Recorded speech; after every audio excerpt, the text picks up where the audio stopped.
예, 12주차 하도록 하겠습니다.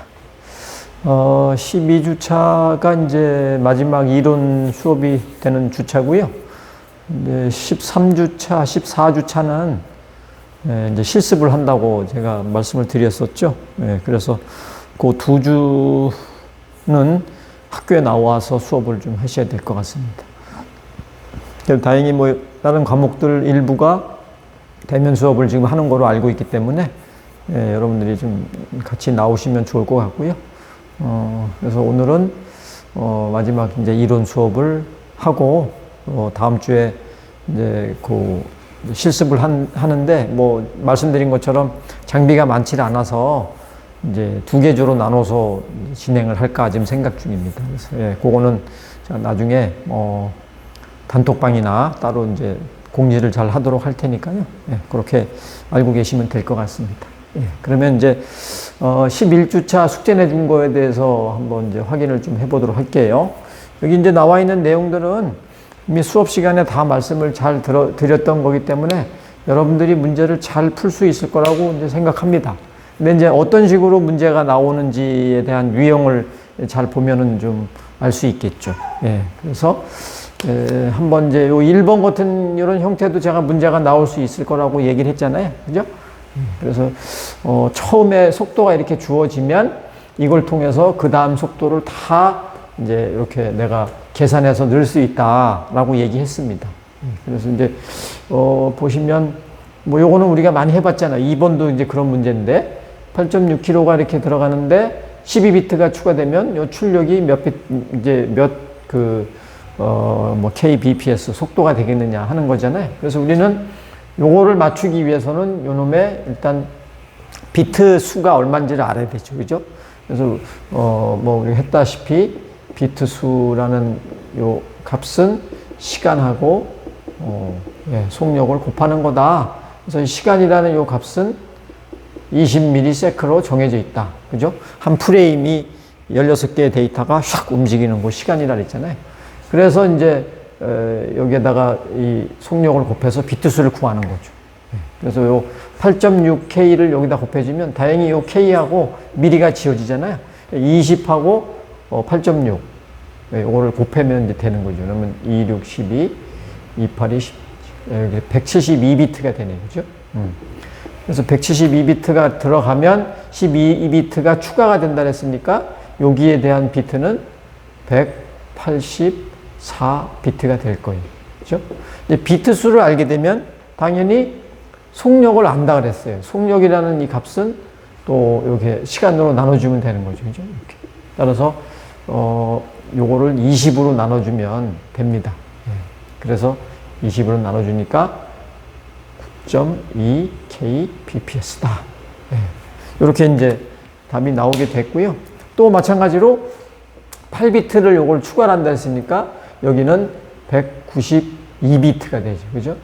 192비트니까 요걸 20으로 나눠주면 298, 262 되죠. 그래서 요 꼬리 부호를 추가를 해주면 내가 이제 알고 있는 데이터 속도로 바뀐다고 얘기를 했습니다. 그죠? 그래서 이렇게 이제 알고 있는 데이터로 바뀌게 되면 길쌈부호기, 컨볼루션 부호기를 통과하면 R 값에 의해서 속도를 내가 안다 그랬으니까 출력이 2개라는 뜻이잖아요. 그러니까 2배의 속도가 이제 더 증가가 되는 거죠. 그래서 곱하기 2를 하게 되면 19.2 kbps다. 그죠?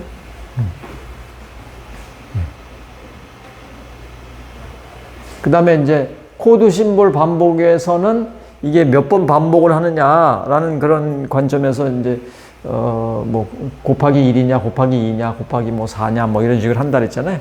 근데 여기는 곱하기 1이라고 되어 있으니까 19.2로 이제 이렇게 하겠습니다.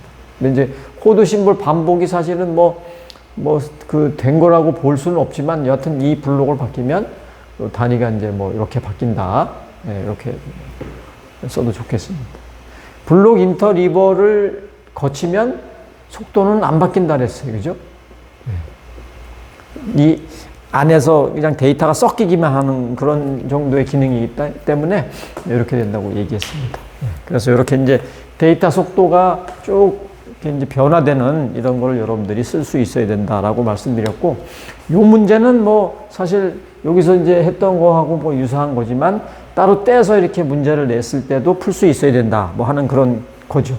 그죠? 이번에는 이제 중간에 몇 비트가 되면 좋겠냐라고 물어보는 거네요. 그러니까 여기에 비트 수하고 여기에 비트 수를 알면 될 거예요. 비트 수 하는 건 되게 편하잖아요. 20ms만 곱해주면 됩니다. 그러니까 여기다가 20만 곱하면 돼요. 뭐 점 없애고 2만 곱하면 되는 거죠. 그죠? 2 곱하니까 24비트. 여기도 2 곱하니까 192비트. 사실 뭐 이렇게 크게 차이가 나게 뭐 되는 거는 거의 없는데, 이제 여러분들한테 뭐 좀 계산하는 방법을 알려주기 위해서 이제 이렇게 비현실적인 문제를 좀 냈습니다. 그래서 요 가운데 들어가는 거는 24를 빼주면 되니까, 여기는 8. 여기가 5인가요? 158인가요? 그래서 여기는 168이네요. 그죠? 168비트. 이렇게 이제 답이 되겠습니다. 그 다음에 이제 3번 문제를 한번 보면, 데시메이터에 대한 얘기죠. 원래 데시메이터가 이제 10분의 1, 10개 중에 하나, 뭐 이런 뜻을 갖고 있다라고 했지만, 그러나 들어가는 요, 주파수와 나가는 주파수에 따라서 그 데시메이터의 의미가 좀 바뀐다 그랬어요. 그래서 몇 개 중에 하나씩 골라서 빼면 속도가 이렇게 느려진다고 얘기했잖아요. 그래서 이거는 이제 뭐 말씀드렸다시피 1.288 메가가 800으로 이렇게 나눠주면, 그러면 이제 몇 개 중에 하나씩이 빠진다는 걸 알 수가 있는 거겠죠. 그죠? 뭐 이거 계산을 뭐 한번 해봐야 되나요? 근데 요 메가가 요게 10의 6승인데 하나, 둘, 셋, 넷. 그 다음에 여기 다 써였어요. 공 2개 이렇게 지워지고. 그래서 요거 곱하기 8 이렇게 하면 되겠네요. 한번 요 계산을 제가 핸드폰으로 잠깐 계산을 이제 한번 해보겠습니다.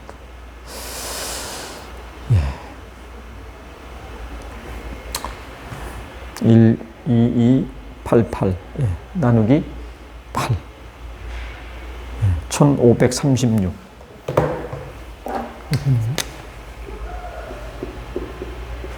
뭐 이렇게 되는 거네요. 이 계산이 제가 맞았는지는 잘 모르겠지만 요 단위가 숫자는 이제 맞을 겁니다.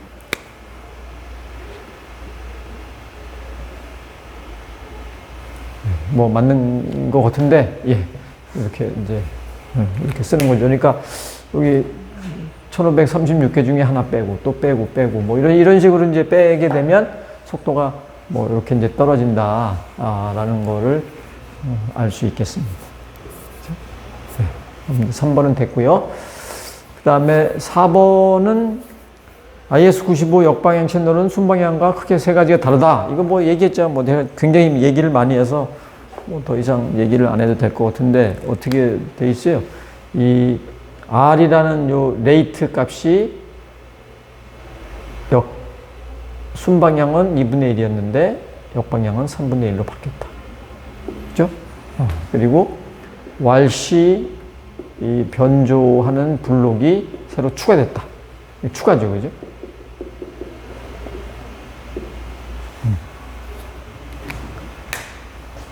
그리고 마지막 하나가 QPSK라는 이 변조가 OQPSK라는 이러한 변조 방식으로 바뀌었다. 그죠? 그러니까 이게 이제 A라는 블록이 있는데 A 바라는 블록. 뭐 이러고 이제 이게 명확히 얘기하면 이렇게 쓰는 게 정확한 답이에요. 이렇게 쓰는 것보다 이거는 이제 명확히 뭐 어떤 게 바뀐다는 걸 모르잖아요, 그죠? 이렇게 이제 세 가지에 대해서 변동이 된다. 이렇게 알면 되겠습니다. 그 다음에 이제 마지막 문제를 보시면 12개 데이터가 RC 변조기를 이제 통과해야 된다 했잖아요. 그죠? 그럴 때 일단 그룹을 어떻게 묶냐, 뭐 그걸 물어보는 게 이제 첫 번째 질문이죠. 우리가 배웠잖아요. 그죠? 채널 수가 64개가 있다고 얘기했으니까 64개를 RC 코드를 다 씌우려면 몇 비트가 필요할까? 2의 6승, 6비트가 필요한 거죠. 2의 6승이 64니까. 그래서 여기 한 놈, 또 여기 한 놈, 이런 식으로 두 개의 그룹을 묶었습니다. 6개죠. 네. 그리고 요게 이제 왈시 전체 64개의 왈시 코드 중에 몇 번째에 해당되느냐, 그걸 알려면 이걸 10진수로 바꾸면 된다 그랬어요. 그죠? 그러면 여기는 이제 1, 2, 4, 8, 16 이렇게 되죠. 얘는 19번째 왈시 코드가 되는 거고, 요거는 1, 2, 4, 8, 16, 32 이렇게 돼서 요거는 41번째 왈시 코드가 되는 거죠. 그죠? 네. 이렇게 이제 하는 게 5번 답이 되겠습니다. 뭐 왈시라는 문자로 만약에 쓴다 그러면 18 이렇게 쓸 거고, 얘는 40 이렇게 쓰겠죠. 왜냐하면 왈시 코드가 0부터 시작하니까. 19번째는 이렇게 쓰고 41번째는 이렇게 씁니다. 뭐 그냥 이렇게 답을 써도 되고요. 뭐 이렇게 써도 되고, 뭐 이걸 뭐 그냥 뭐 이렇게 써도 됩니다. 뭐 이렇게 왈시 코드가 뭐 이렇게 돼 있다. 뭐 이런 식으로 써도 됩니다. 뭐 다 뭐 같은 얘기니까. 이렇게 해서 일단 이제 연습 문제는 풀어봤고요. 이제 뭐 말씀드렸다시피 이제 그 CDMA 기술이 4가지가 있다라고 말씀을 드렸죠. 그래서 그 4가지에 대해서 간단하게 말씀을 드리도록 하겠습니다. 제일 먼저 나오는 게 전력 제어라고 말씀을 드렸죠. 그죠? 전력 제어. 전력 제어에 대한 얘기는 뭐 간단합니다. 이제 그 큰 핵심적인 내용만 알고 지나가면 되기 때문에, 지금 이제 전력 제어를 뭐 쓰는 여러 가지 목적이 뭐 이렇게 나와 있는데, 근데 뭐 이렇게 이제 뭐 쓰는 거에 대해서 뭐 제일 간단한 게 뭐 이거죠. 뭐 배터리를 어떻게 잘 이제 좀 아껴서 쓸 수 있으면 좋을까. 뭐 그런 게 이제 제일 중요한 얘기가 되겠습니다. 그래서 요게 이제 그 옛날 과거에 많이 이제 그 처음에 했던 그런 전력 제어예요. 그러니까 이제 이게 뭐냐면 뭐 이제 이런 얘기죠. 여기 이제 기지국이 여기 이렇게 있고, 이 단말기가 이렇게 붙어 있을 때와 좀 이렇게 떨어져 있을 때, 두 가지 상황을 한번 고려를 해본다는 얘기. 이런 상황과 이런 상황에 대해서 한번 전력 제어가 어떻게 되는지를 한번 보는 거예요. 그래서 요 단말기 입장에서 요거를 이렇게 이제 한번 그림을 그려보고, 밑에 있는 단말기 입장에서 그림을 그려보는 거예요. 그래서 이제 이쪽은 뭐 시간이 될 거고, 여기는 파워가 이제 이렇게 될 겁니다. 이렇게 되겠죠. 그러면 이제 여기서는 이제 그 어떤 관점에서 하는 거냐면, 요 단말기, 요게 이제 그 기준이에요. 그러니까 이 단말기가 기지국에서 오는 거를 이제 이렇게 먼저 보고, 그리고 나서 이제 이거를 어떻게 쏘느냐 하는 그런 관점이죠. 그러니까 요 기지국이 아니라 단말기의 관점에서 이 그림을 그리는 거예요. 가까이 붙어 있으니까 이 파워가 좀 세겠죠. 그래서 이제 이게 조금 이렇게 좀 높게 이렇게 쓸 거라고. 그래서 우리는 이 값을 이제 기지국에서 받았다 해서 이렇게 쓴다. 요 리시브의 약자라고 이렇게 썼잖아요. 그죠? 그래서 이거를 이제 단말기가 이렇게 파워를 보고 되게 세니까, 그래서 그러면 나는 가까이 있는 거네 생각해 가지고 쏠 때 이렇게 얕게 쏜다 이거죠. 트랜스미트 이렇게 되는 거죠. 이런 식으로 하는 겁니다. 그러면 이제 얘도 같은 얘기죠. 멀리 떨어져 있으니까 이 수신하는 파워가 좀 약할 거예요. 그죠? 이게 좀 약하니까, 그럼 내가 멀리 떨어져 있는 거네? 라고 생각해 가지고 이렇게 세게 파워를 쏘는 거죠. 우리는 이제 이런 거를, 이제 원시적인 이제 그 전력 제어라고 얘기를 하고, 뭐, near, 뭐, far, 뭐, problem, 뭐, 이런 식으로 이제 영어로 씁니다. 가까이 있는 거, 멀리 떨어져 있는 거, 이런 거에 대한 거를 프로블럼이라는 말을 쓴 이유는, 이런 거는 문제가 좀 있다는 얘기죠.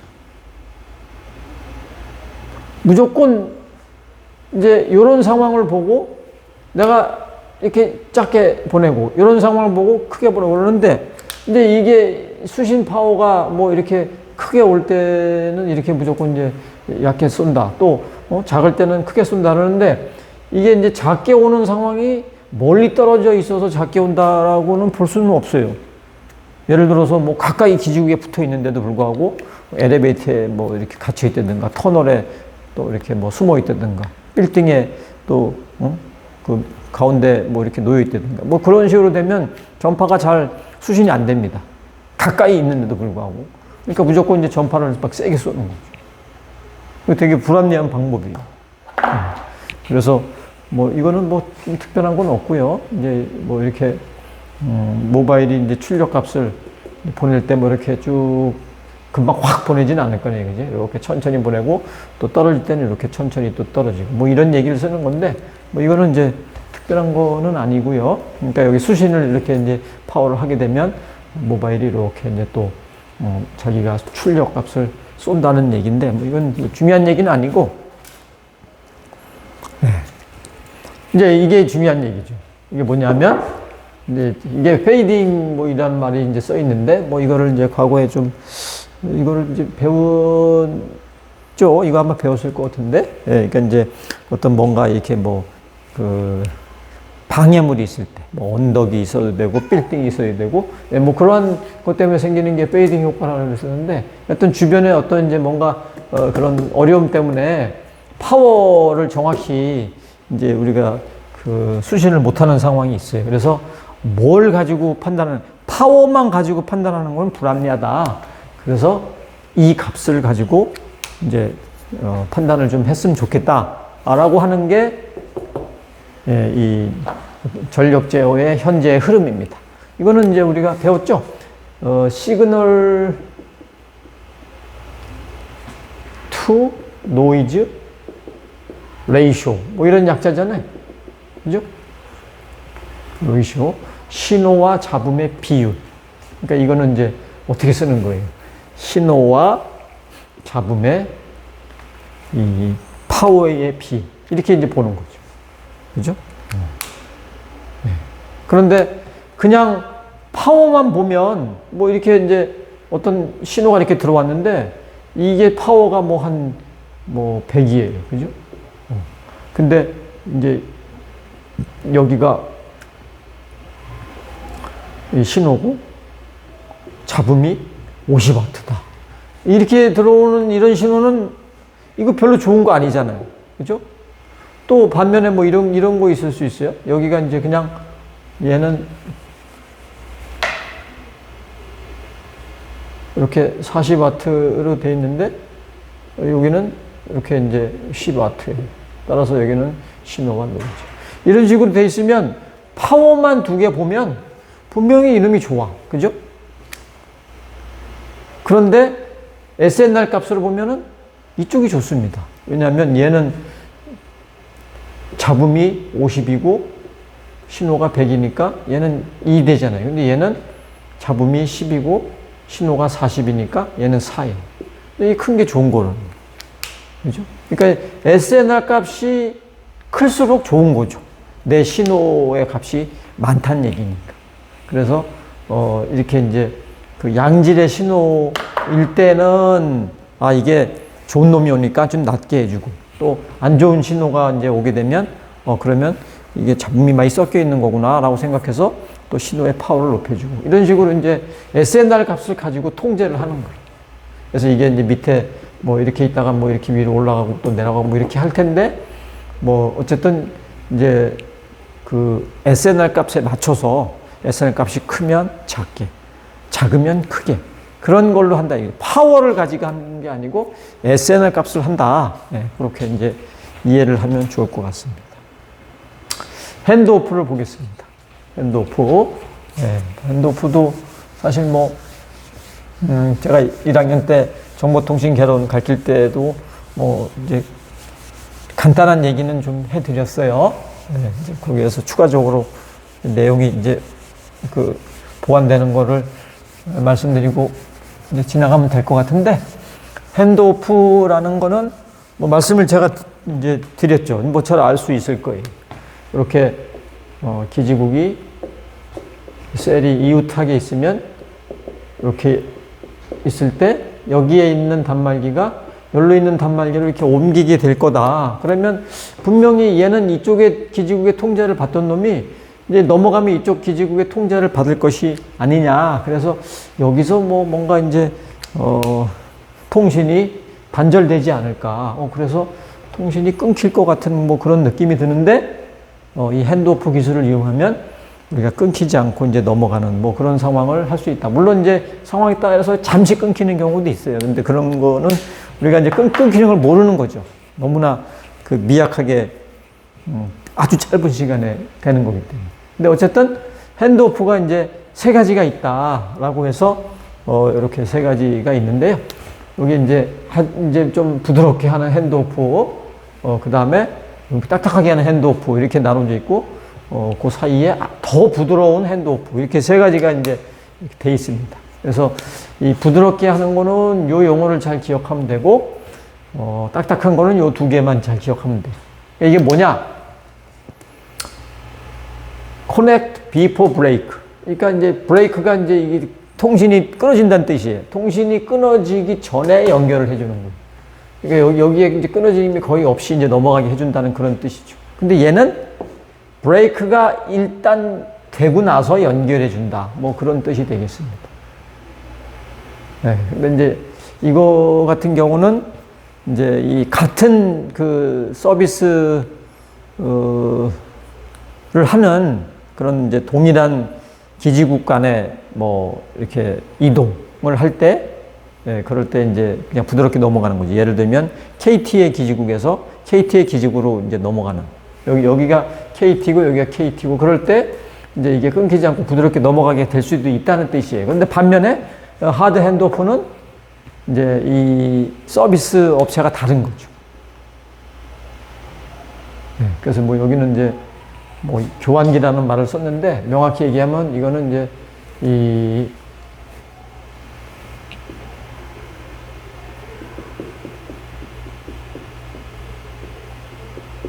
이거는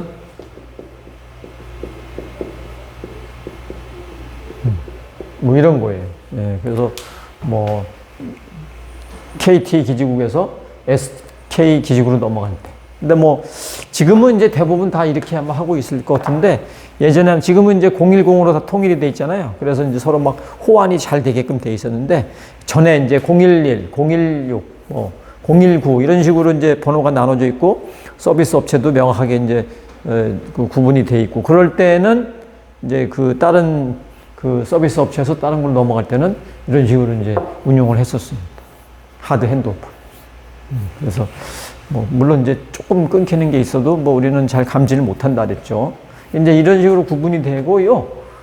소프트 핸드오프는 이 두 개의 요 그 셀 간에서 이동하는 게 아니고 요 안에서 이동하는 거예요. 요 안에서. 이제 우리가 이렇게 세 개로 나눠서 쓴다 그랬잖아요. 그래서 우리는 요거를 섹터라고 부른다 그랬어요. 그러니까 여기에도 기지국이 있고 여기도 기지국이 있을 거라고.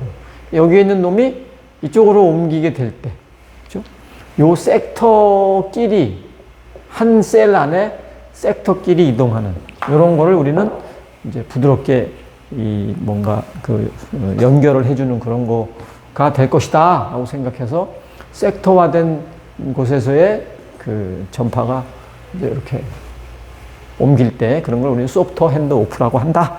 네, 뭐 그렇게 이제 이해를 하고요. 요게 이제 움직임이 뭐 이렇게 이제 가는 게 요 있어요. 요 보시면 네, 요 움직임에 대해서 우리가 이제 한번 잠깐 눈여겨 보면 이쪽에 이제 셀 1이 있고 셀 2가 있잖아요. 여기 기지국이 이렇게 있는 거죠. 여기도 이제 기지국이. 그럼 단말기가 여기서 이렇게 있다가 이놈이 이제 이렇게 갈 거란 말이에요. 이렇게 가게 될 때에 파워 변화를 한번 보는 거예요. 셀 1의 이제 이쪽에 이제 그 기지국 파워하고 이쪽에 기지국 파워를 한번 보는 거죠. 그죠? 그러면 이제 이 셀 1 쪽의 기지국의 파워는 얘가 가까이 붙어 있으니까 맨 처음에 값이 파워가 되게 높을 거라고. 근데 이제 높지만 얘가 이렇게 쭉 가니까 점점점 이제 파워 값이 쭉쭉 떨어지겠죠. 그죠? 근데 반면에 이쪽에 있는 기지국은 처음에 얘가 여기 있으니까 파워가 거의 없을 거예요. 근데 이제 얘가 쭉 가면서 이렇게 올라갈 거라. 그러다 보니까 겹치는 데가 이렇게 나온다 이거죠.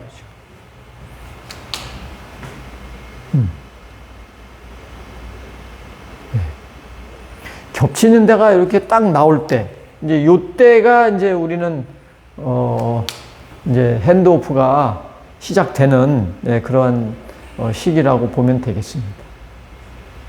네, 그래서 이제 중요한 거는 핸드오프를 언제 이렇게 하면 되느냐 하는 거를, 우리는 이제 여기서 이제 파워가 얘는 쭉 떨어지고 얘는 이렇게 올라가고 뭐 그렇게 될 거 아니에요. 그죠? 그래서 이제 이렇게 겹치게 되는데 이 셀 2의 파워가 어느 정도 이렇게 딱 올라오면 이제 곧 바로 이제 이게 딱 크로스 되는 경우가 생길 거 아니에요? 어느 정도 파워가 올라오게 되면 그때 이제 이 핸드오프 할 준비를 딱 하는 거죠. 그러니까 핸드오프 시작은 이 셀 2의 요 기지국의 파워를 가지고 이제 시작하려고 하는 거예요. 네, 그리고 이제 뭐 이렇게 쭉 가다 보면 그 다음에는 이제 언제 그러면 이제 이 셀 2로 넘어가게 하느냐? 그거는 셀 1의 파워 요 놈이 얼마큼 쭉 떨어졌을 때 그때 이제 이게 끝나는 거죠. 그러니까 여러분들이 알아야 될 거는 핸드오프 시작은 셀 2의 기지국 파워의 값을 가지고 판단하고 끝나는 거는 셀 1의 파워를 가지고 끝나는 걸 본다. 이렇게 이제 좀 이해를 해주시면 좋을 것 같습니다. 1차 시는 이렇게 하고 뭐 필요한 거 있으면 더 말씀을 2차 시 하도록 하겠습니다. 예, 1차 시 마치겠습니다.